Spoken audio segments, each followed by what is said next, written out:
This is a program for automorphic number. In the previous video, the logic to find whether a number is automorphic or not is depicted. That logic consists of 5 steps. All those 5 steps are implemented in the form of the statements in this program. Let us have a look at this program. Import java.util.star. This imports java.util package. Public class automorphic. This is the declaration of the class. Public static void main string args. This is the declaration of the main function. Scanner in is equal to new scanner of system.in. This is the creation of the scanner class object. Now int n d s c m. These all are the variables of the int data type. And here the variable d is initialized to 0 and similarly c is also initialized to 0. And each and every variable has a specific purpose. And the purpose of these variables will be depicted within the next session.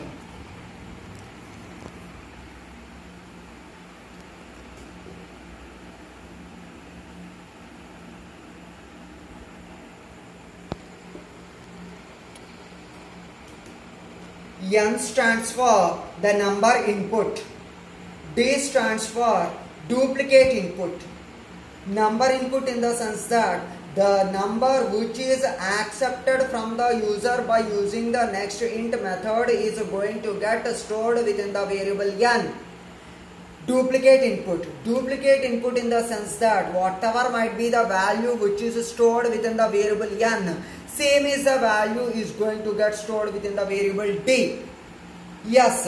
S stands for square of n. Whenever the number is accepted, the number is squared and the square of that number is going to get stored within the variable s.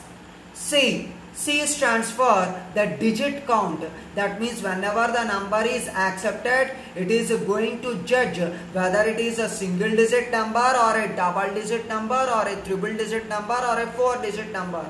If the number is a 1-digit number, then C stores 1. If the number is a 2-digit number, C stores 2. If the number is a 3-digit number, then the C stores 3. And if the number is a 4-digit number, then the C stores 4. M. M is a variable which extracts C digits from S. That means if it is a single digit number, last digit is extracted, and if it is a 2-digit number, last 2 digits are extracted, and if it is a 3-digit number, then the last 3 digits are going to get extracted, and if it is a 4-digit number, then the last 4 digits are going to get extracted. Those extracted digits are going to get stored within the variable m. And in order to extract the number of the digits, the formula that we are going to use is as follows. M is equal to S modulo 10 power c. This is the formula that we are supposed to use. Now going back to the program, that is here system.out.println enter a number. That means here a prompt is made asking the user to enter a number. Then the user is going to enter the number. The number which is entered is accepted by using the nextInt method, and the number is going to get stored within the variable n. This is what is the step 1 which is depicted to you within the previous video. Step 1. The step 1 says that accept input and store it in n. For our convenience, I am going ahead with the help of an example. In the previous video, I depicted as many as 3 examples by using n is equal to 5, by using n is equal to 6 and n is equal to 25.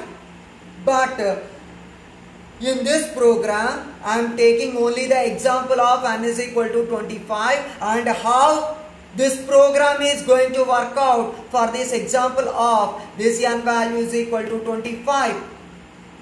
So now remember that n value is equal to 25. Step 1 is successfully completed. I already told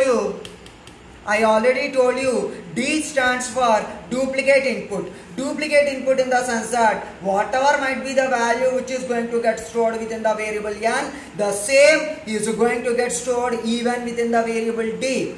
And here in our example, n consists of the value called 25. So therefore D also consists of the value called 25, because we initialized D with the value called n. So the value which is present within the variable n is going to get assigned to the variable called D. So therefore n value is going to get stored in D. That means D value is equal to 25. Now C is equal to 0. It is 0 because till now we did not start counting the number of the digits that are present within our number input. Here n is equal to 25, but here we did not start counting the number of the digits. Because we did not start the counting, C value is initially going to be 0, and whenever we start counting, then the number of the digits are going to get stored within the variable C. Now S is equal to n into n. That means the number is already accepted as an input, and after accepting it is squaring in the sense that it is going to be n into n, and this n into n value is going to get stored within the variable S. This comes under the step 2 of the previous video. What does the step 2 says? Square the number input and store it in S. In our example, S is equal to n into n is going to work out as follows. N value is equal to 25. Therefore, n into n is equal to 25 into 25. 25 into 25 is equal to 625. And observe whatever might be the double slashes which are present here, and whatever might be the stars and the slashes, the combination of the stars and the slashes which are present here will come under the comment entries of the Java program. This is called as a single line comment entries, and this one is called as a multiple line comment entries. Whenever I want to describe something regarding this program, that description and the explanation is given to you in the form of single line comment entries and by using the multiple line comment entries. The viewers are supposed to observe this and they are supposed to notice this.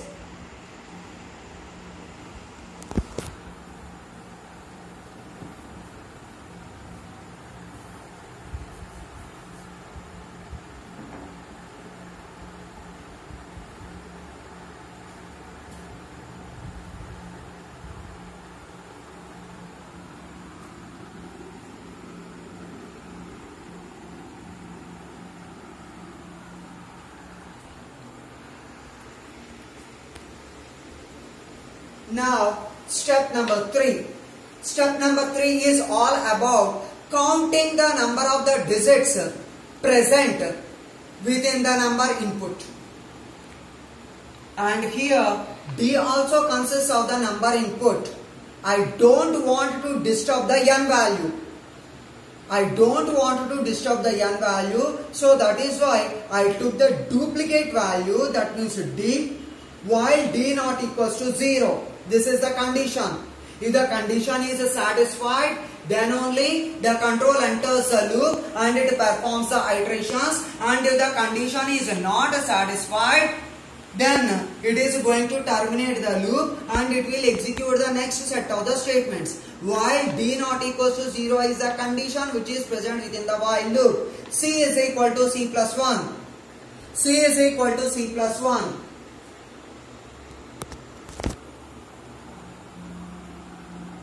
Initially, C value is equal to 0.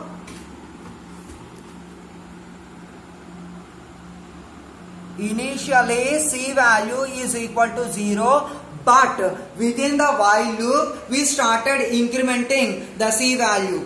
Whenever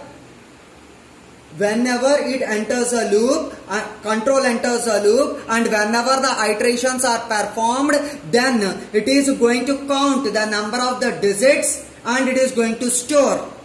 within the first iteration 1 is going to get stored, within the second iteration 2 is going to get stored. D is equal to D by 10. Here the D value is going to get diminished by 10. The D value is going to get diminished by 10 because at one stage or the other the condition is supposed to become false, that is point number 1, and at the same time the digit is already counted. Whenever the digit is counted, it is supposed to get diminished. So that is why it is going to get diminished. This is all about the step number 3. And at one stage or the other, the loop is going to get terminated. And whenever the loop is going to get terminated, for our example called n value is equal to 25, c value is going to show 2, because n value is equal to 25 means it is a 2-digit number. So therefore, c is also going to show it as 2. And however, the iterations of this loop, the iterations of this entire loop and the values of the variables within the various iterations, everything will be depicted during the execution part of the program. And here only one iteration is possible to be depicted here, but whereas the complete iterations will be depicted to you within the execution part. And while d not equals to 0 means while 25 not equals to 0, c is equal to c plus 1, c is equal to 0 plus 1, d is equal to 25 by 10. 25 by 10 means it is going to become 2.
While d not equals to 0, 25 not equals to 0, the condition is true, so therefore it is going to enter the loop. C is equal to c plus 1, c value is already 0, c value is already 0, so c is equal to 0 plus 1, it is equal to 1.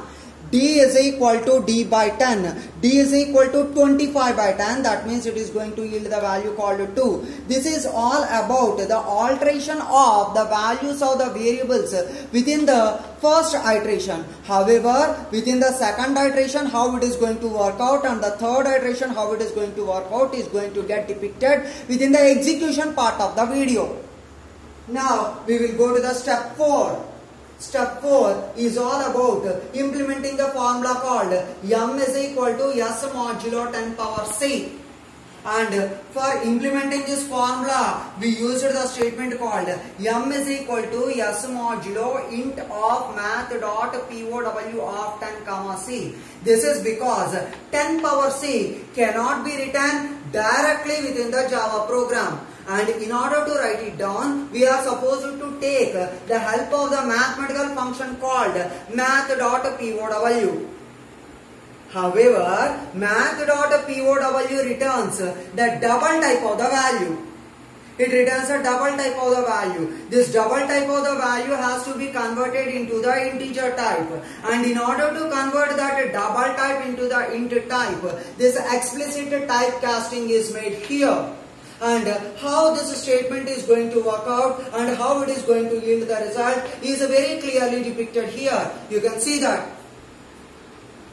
m is equal to 625 modulo int of math dot POW of 10 comma 2 because s value is equal to 625. So it is substituted here modulo int of math dot POW of 10 comma 2. C value is 2, so therefore it is written here m is equal to 625 modulo int of 100.0 because 10 comma 2 means 10 square. 10 square is equal to 100. Double type of the value. So therefore 100.0 is going to get returned and it is going to get explicitly typecasted. And once if it gets explicitly typecasted, then its value is going to be like m is equal to 625 modulo 100. That means it is going to yield the result called 25. 25 means you have to observe one thing, that last two digits of the square of the number. I repeat, last two digits of the square of the number within the 625. Last two digits are 25. That 25 is going to get as an output. Now coming to the step number 5, it is all about comparing m and n values. M stores the last two digits, n consists of the input, that is the original number. The original number n and the m, both of them are compared, and here in our example m value you can observe it is equal to 25. N value I already took it as an example of 25. M value is also 25 and n value is also 25. Both of them are equal. Because both of them are equal, here automorphic number is going to get printed. If both the values m value and the n value are equal to each other, then it is an automorphic number and the same is printed by using the system.out.println statement. And if both of them are not equal to each other, then it is not an automorphic number and the same message is going to get displayed by using the system.out.println statement.